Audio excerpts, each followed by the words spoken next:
So I was best friends with this white girl that was dating a black person that she had a baby with, and I'm pregnant at the time. This is 2017, and I'm temporarily staying with her while I'm waiting on my apartment to come through. And one night, her and her baby daddy, which is, you know, the black guy, they got into it, and he started packing up his shit in his little black garbage bag to go tote on his back to his mammy house, because that's just how these men be these days. And she didn't like that, okay? So she come in my room and tell me how she finna make this little plan to beat herself up and call the police and get him locked up, right? And saying that he the one that did it. Now keep in mind, he done got her locked up a couple times behind her calling the police on him. So he was now marked as a habitual offender, and the judge had already told me if he get locked up again, he's automatically getting 3 years in prison. And she knows this. So she proceeds to beat herself up in the other room, where I followed behind her, because after she left out of my room, they went back to arguing, and then they got quiet. So I didn't step out of my room to see where the bitch was at. And she was in her room beating herself up, indeed. And she did a good job. Now, her being a dumbass, not knowing that I'm black and I'm not finna let this shit happen, I'm just letting her continue with what she think I'm finna let happen, which I'm not. So now while he packing his stuff, he saying stuff to her. He actually get to look at her face and see that her face is ruined. So he asks her, like, what happened to your eyes? She's like, oh, I missed and hit it on the cabinet, or some shit, like some whack ass excuse she had. Now he feeling suspicious because, like I said, the girl crazy. So he must know, or this must not be new to him. So he knows she up to something.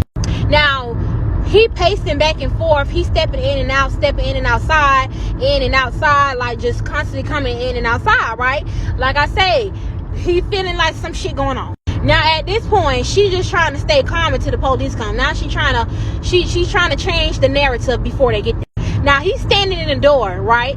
And we can hear the police coming from down the street, way down the street. Which was funny as fuck to me, because when police come for black women's call or black people call, they come quietly. But when she called, cause she white, they came loud as fuck with the sirens on down the street. So once I hear the sirens coming down the street, I politely step to the outside, because like I say, he's standing in the door. So I step outside of the door and face him, and I whisper to him like, hey, them sirens is the police coming to get your ass, cause she beat herself up and told the police you did it. When I say he went to like looking around crazy, and now he gathering shit to haul ass, she like, where you going? Don't go. Why you trying to leave me? Why you trying to leave me? This girl, he hauls ass out the door to go run, right? She chases this motherfucker, right? He haul ass between the gates, and he get the fuck away now. The police come, right? Now when the police come, life for part 2. Now, like I said, the police arrives, and the baby daddy has hauled ass from the scene, right? So she don't even know that I told him what she did. So she's still sticking with the narrative of trying to call his phone to see why he left and trying to get him to come back, right?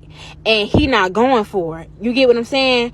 So he done dipped off and he headed wherever he headed, and she steady calling his phone trying to get him to come home, and he's not going for it. So she's now telling the police what happened, and the police is getting her to, you know, do a statement and this and that and the third. So she don't know that I'm about to embarrass her ass soon as I get the right moment to do so. So while she writing her statement and they're asking her more detailed questions of like where y'all was at, what happened, and she don't have all of those pieces of the lie even put together because she didn't think that far. You get what I'm saying? So the police asking her questions, but it's not really making sense because she didn't plan it out as far as what she was going to tell them when they asked her more details. You just thought you was going to tell them he beat my ass and that's it. No, they're going to ask you how, what hand, where. They bring the people out to take pictures and everything, calling a unit out for taking pictures of her. Finna do a whole domestic violence case on this man, right? So I say, Caitlin, go ahead and tell these people that you're lying.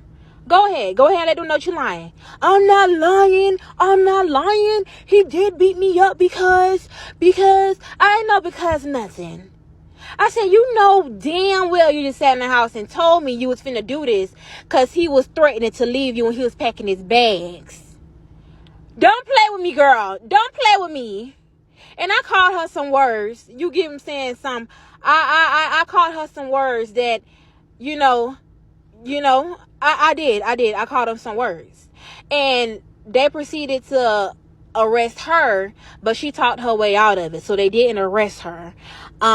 Privilege. Hello. But they didn't arrest her. But you know what's so crazy? She had a tracking on that man's phone and tracked him down the next day and brought him the fuck home. And you know what he did with his stupid ass? Got in the car and went home. And then you know what happened? Almost a month later, she pulled the same stunt, but she beat herself up and called the police while I was at work so that I couldn't say nothing. And you know what they did? They believed her. They believed her. And you know what his ass did? Went to jail. Actually, he went to prison for 3 years. He sure did. But they love them snow bunnies though.